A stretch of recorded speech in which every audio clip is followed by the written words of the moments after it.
Hello everyone and welcome back to Stellara Craft, where today we are going to be making this fun Halloween into fall DIY door wreath.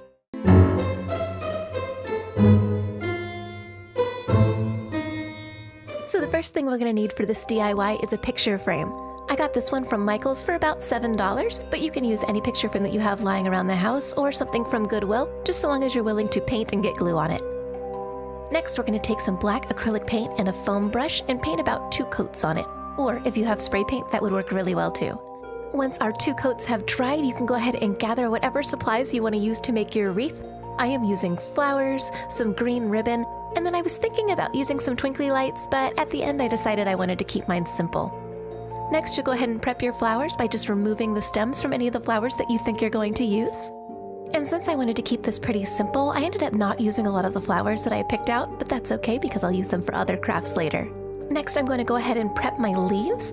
And so with the leaves, I found that I really liked the bushiness, but I wanted to spread them out just a little bit, and then the stems were way too long. So I went ahead and just with the back and forth motion, just kind of broke some of the stems off. If you notice on the particular flowers that I had, there were these little kind of grooves or indentations in the stems, and these were points where it was particularly easy to bend the stem back and forth and break the piece off easily, rather than trying to cut them with scissors, which can be a little bit dangerous and really just kind of a hassle. Once you have all your pieces prepped, then you can go ahead and just start laying them out along your frame however you think you'd like them. I just went ahead and I made a base of those red leaves along one of the corners so that they were kind of concentrated on the corner and then looked like they were growing or vining out from the corner.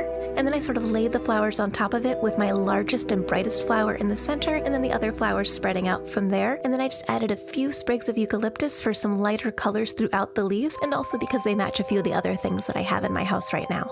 Finally, I decided to put the black rose catty corner to the corner that I was focusing on, and then to help kind of balance out the look of it, I used that green ribbon that is a similar shade and tone to my large flowers to make a nice green bow on the corner to help everything sort of even out and look balanced. And now that I have my design all laid out, it is time for the crafter's best friend, the hot glue gun. And I just worked my way up the stem, adding glue dots incrementally.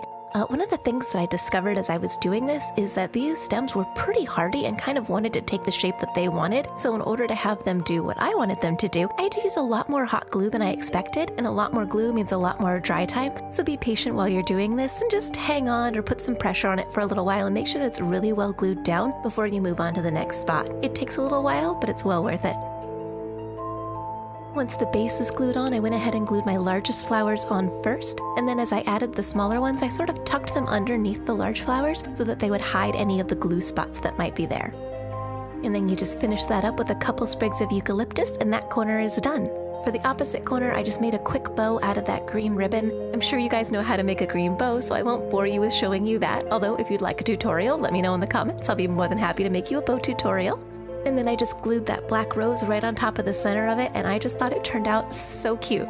Now for hanging, you have a couple of options. You can use the traditional over-the-door hook, or if you want something a little more invisible, you can use some of these 3M options. I have the clear hooks here, but I really like this Velcro backing. It's a double-sided, it's got some of that scratchy Velcro bits, so you just press them together and they stick.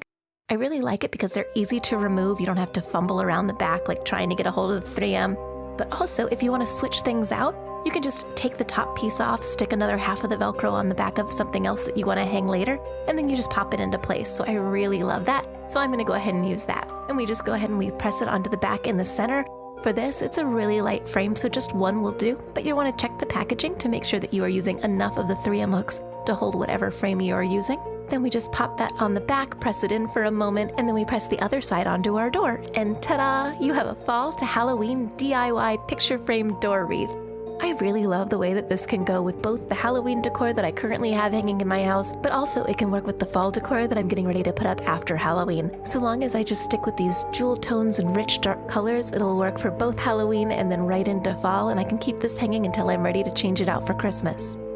Guys, I really hope you liked this Halloween to fall transitional DIY tutorial. If you did, please remember to give it a thumbs up and let me know you liked it. And also, don't forget to hit that subscribe button. If you are one of those folks who have been with me for a long time, I'm going to go ahead right now and apologize. I have been absent for quite a while. But I'm making a video right now to kind of explain, one, where I've been, and then also to kind of talk about some of the ideas that I've got going on. I am really motivated to get back into videos, and I've got a lot of ideas. So thank you very much for continuing to subscribe. I've missed you guys so much, but I am back. I'm going to start releasing videos again, and I will see you very soon. I love you. Bye.